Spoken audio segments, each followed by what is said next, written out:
Sahabat, hari ini 28 Oktober, hari peringatan Sumpah Pemuda ke-92. Satu Nusa, satu bangsa, satu bahasa Indonesia.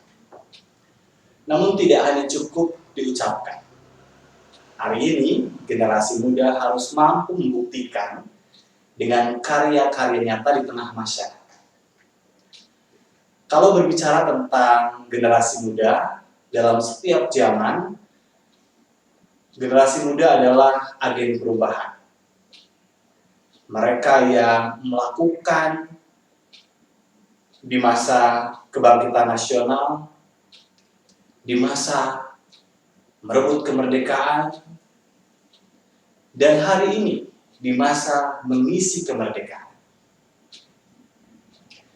Pertanyaannya, apa yang sudah kita lakukan sebagai generasi muda? Kalau berbicara tentang bonus demografi, Indonesia ini memiliki lebih dari 33% jumlah penduduk Indonesia diisi oleh anak milenial, generasi muda. Yang sudah barang tentu, ini akan memberikan gambaran seperti apa Indonesia dalam waktu 5 tahun ke depan karena kiprah generasi muda. Dengan komposisi yang lebih dari 33% jumlah milenial itu, maka produktivitas generasi muda itu akan sangat berpengaruh terhadap produktivitas bangsa, pun juga sebaliknya. Jika generasinya malas, generasinya hanya asik rebahan, maka itu juga yang akan memberikan pengaruh terhadap potret kehidupan berbangsa dan bernegara. Sahabat semuanya, kalau kita balik ke kata-kata yang bisa membakar semangat di zaman perjuangan yang digelorakan oleh Bung Karno, yang mengatakan bahwa kita mampu merubah dunia dengan pemuda. Tetapi pertanyaannya, pemuda yang seperti apa? Tidak cukup pemuda yang pintar, karena bisa jadi kita memiliki banyak pemuda pintar, namun kepintarannya hanya digunakan untuk kepentingan pribadinya, kesuksesan diri sendiri, mementingkan pribadi, keluarga, dan golongan.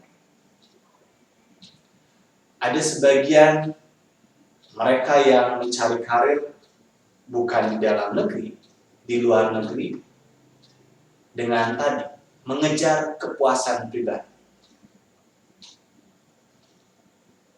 Tetapi kita juga butuh, selain generasi pintar, adalah generasi yang peduli.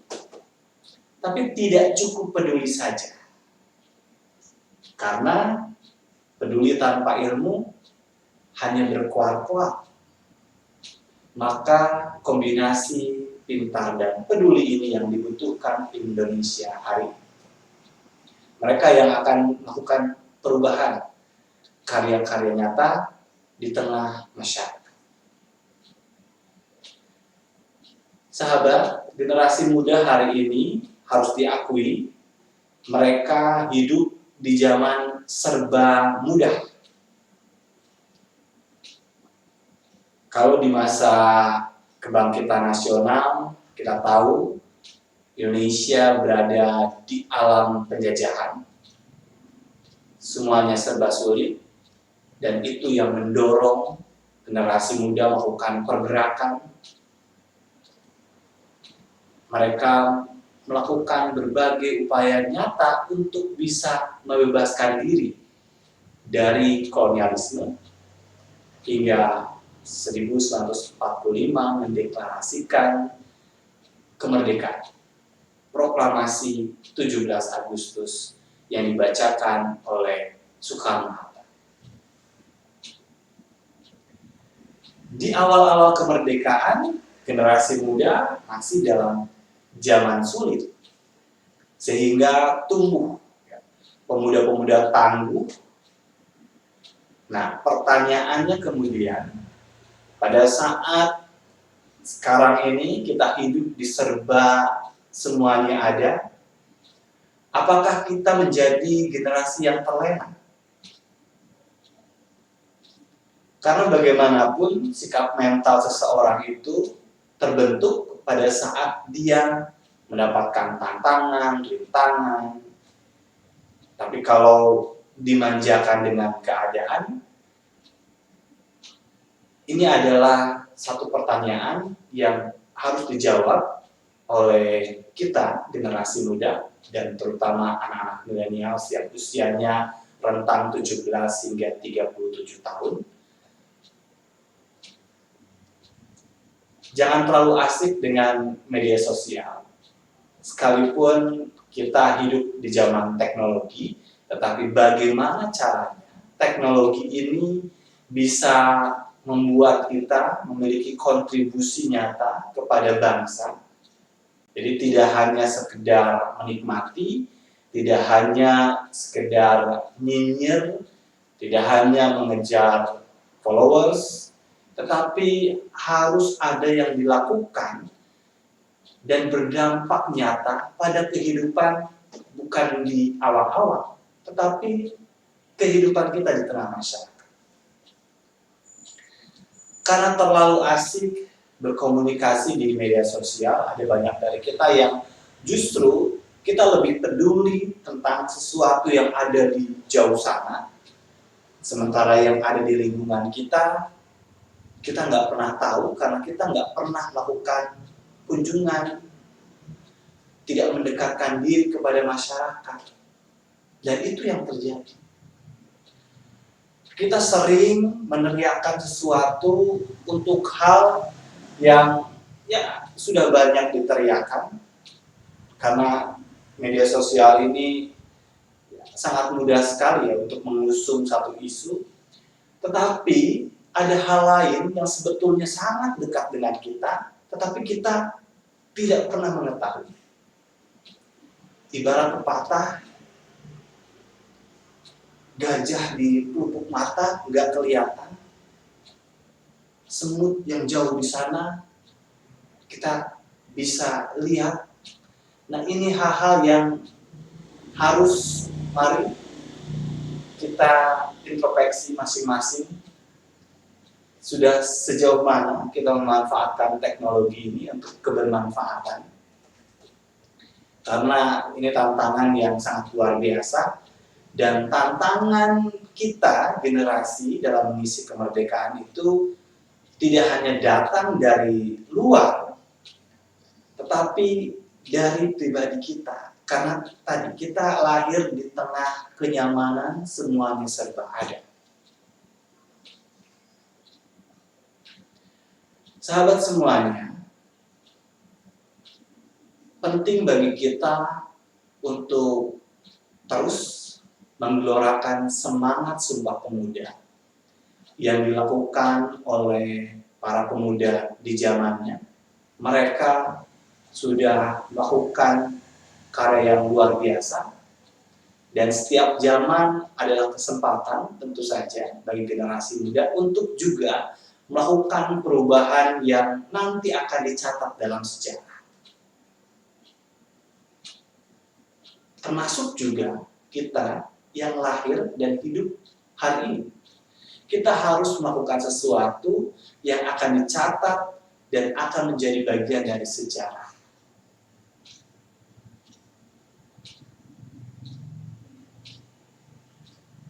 Jangan hidup hanya untuk memenuhi kepentingan pribadi. Ada sebagian yang terjebak pada pola hidup hedonis, serba instan, tidak kritis, dan antisosial. Jika tahun 1928, 92 tahun yang lalu, saat kita nggak ngebayangin bagaimana komunikasi di antara mereka. Mungkin berkirim surat aja bisa beberapa hari. Tetapi mereka mampu berkumpul, mampu untuk menyatukan Indonesia dari berbagai elemen.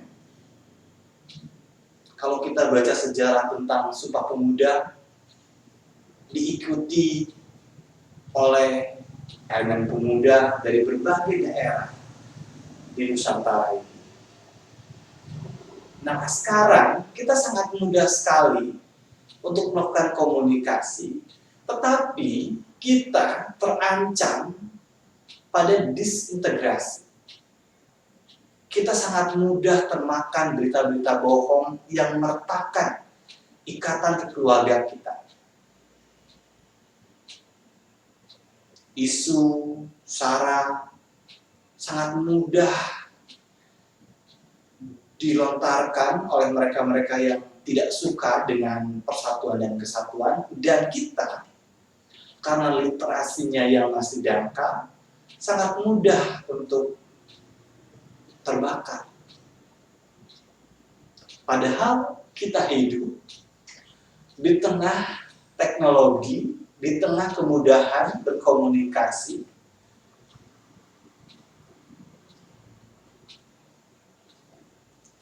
Di lain sisi, ada banyak orang yang hanya menunjukkan dirinya dalam identitas dunia maya, tetapi tidak pernah terasa di dunia nyata.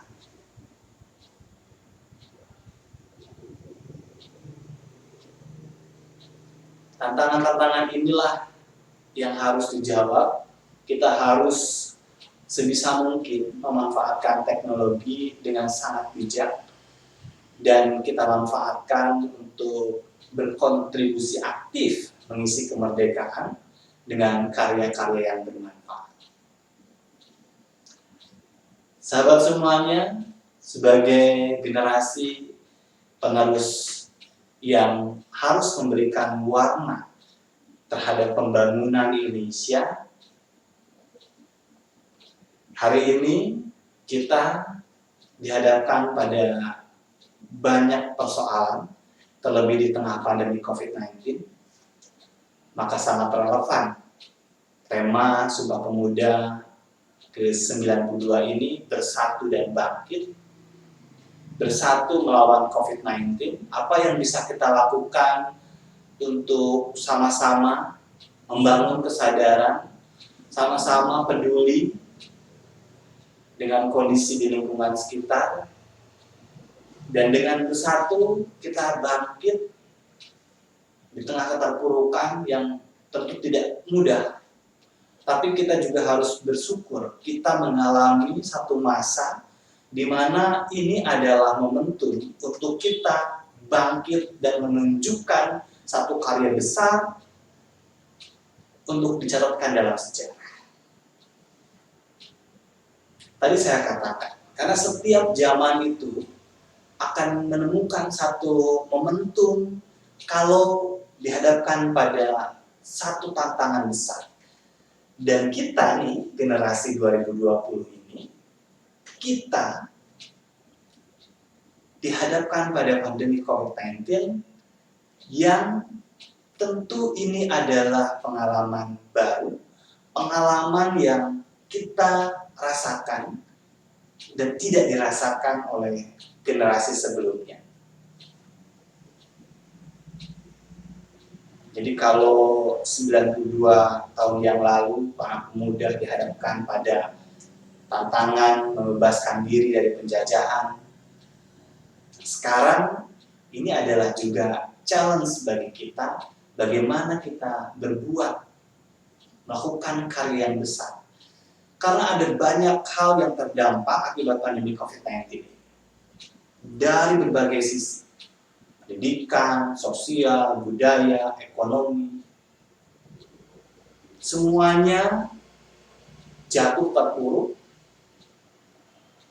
Nah, ini adalah kesempatan bagi kita, mari kita bangkit, menunjukkan kontribusi kita dengan karya-karya yang positif, karya-karya yang bisa memberikan warna bagi kehidupan. Jangan egois, jangan hanya mementingkan diri sendiri, jangan asik hanya dengan komunitasnya saja. Tapi lihat kiri kanan, tetangganya, ditengokin, apa yang bisa kita lakukan sesuai dengan bidang masing-masing. Bagi Anda yang giat di pendidikan, apa yang bisa Anda lakukan untuk memperbaiki pendidikan di masa pandemi COVID-19 ini. Begitupun juga mereka yang berkegiatan di bidang kesenian, mereka yang paham tentang teknologi. Masa yang sulit ini, saya yakini akan muncul sosok-sosok besar, dan itu adalah para pemuda.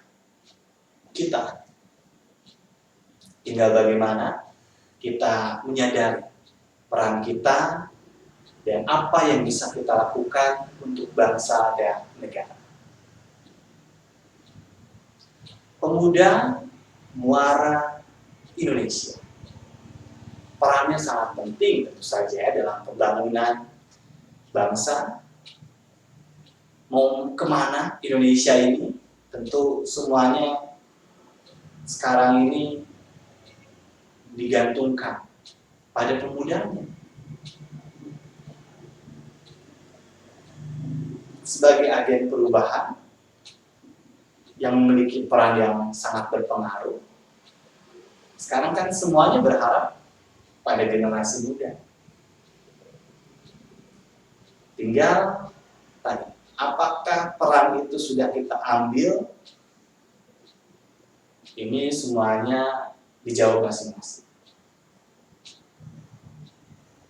Kita dihadapkan pada banyak fakta, misalnya kemarin berkaitan dengan aksi anarkis, profil yang muncul dilakukan oleh para pemuda.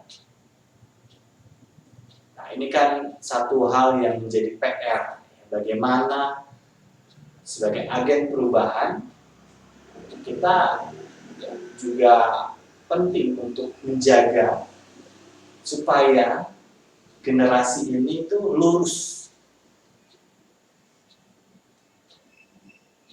menjaga pembangunan, mengisi pembangunan, dan melakukan karya di tengah pembangunan yang kita nikmati hari.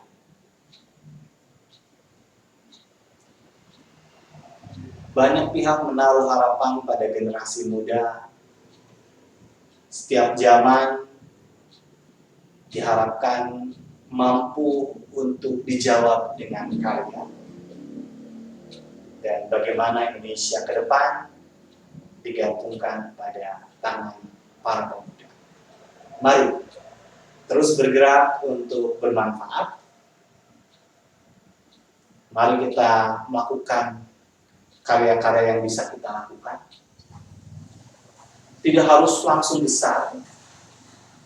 Kita bisa melakukan hal yang kita rasa kita mampu untuk melakukan secara konsisten. Tak perlu kita niru-niru orang. Dan kita bisa melakukan karya itu dengan apa yang terjadi di lingkungan kita, apa yang dirasakan oleh masyarakat kita. Jalani, dan ya, kita harus menjadi orang yang diandalkan. Karena ya siapa lagi kalau bukan pemudanya? Para pemuda Indonesia punya tanggung jawab untuk meneruskan estafet kepemimpinan, menjadi pribadi yang tangguh. Tadi saya katakan berintelektual, pinter, tapi juga bermoral. Nilai-nilai luhur yang kita anut sebagai negara berideologi Pancasila, maka itu pun yang harus tercermin dalam kehidupan kita. Kita harus menjunjung persatuan dan kesatuan. Kita harus mengedepankan musyawarah mufakat. Kita harus peduli terhadap sesama, memberikan keadilan, menjunjung harkat martabat kemanusiaan, berketuhanan. Mari kita bekerja sama, bergotong royong untuk Indonesia. Hanya dengan persatuan dan kesatuan kita bisa maju. Kita nggak boleh tercerai-berai. Ya, mari kita bersinergi, berkontribusi nyata. Dari tadi yang saya katakan, hal-hal yang kecil yang ada di lingkungan kita. Karena dari situlah akan nanti muncul ya efek-efeknya yang bisa kelihatan. Penghargaan itu ada bagi mereka yang sudah berbuat. Tapi kita tak perlu untuk berpikir itu terlebih dahulu. Yang penting adalah berkarya, bermanfaat. Terima kasih untuk Anda semuanya. Mari bersama-sama mengamalkan nilai-nilai Pancasila, memandang perbedaan sebagai sebuah keragaman yang indah, saling menghormati, saling menghargai. Mari kita menjadi pemuda-pemuda Indonesia yang diandalkan, sehingga orang tua kita nggak resah dengan masa depan Indonesia ini. Kemerdekaan ini diraih dengan kerja keras, dengan pengorbanan nyawa dan harta, maka kita mengemban tanggung jawab yang sangat besar untuk bisa mengisi, mempertahankan dengan berkorban. Jangan terlena dengan segala kemudahan yang sudah diberikan oleh orang tua kita. Kita masih punya masa yang harus kita persiapkan, harus lebih baik. Indonesia juga berada dalam persaingan global dan kita harus maju, harus lebih sejahtera. Peringatan Sumpah Pemuda ini diharapkan bisa menjadi momentum yang tidak hanya diperingati, tetapi harus menjadi refleksi kita, membangkitkan semangat-semangat juang para pemuda, berkontribusi yang nyata bagi kemajuan Indonesia. Salam sehat, saya Ajatul Ratna, sampai jumpa.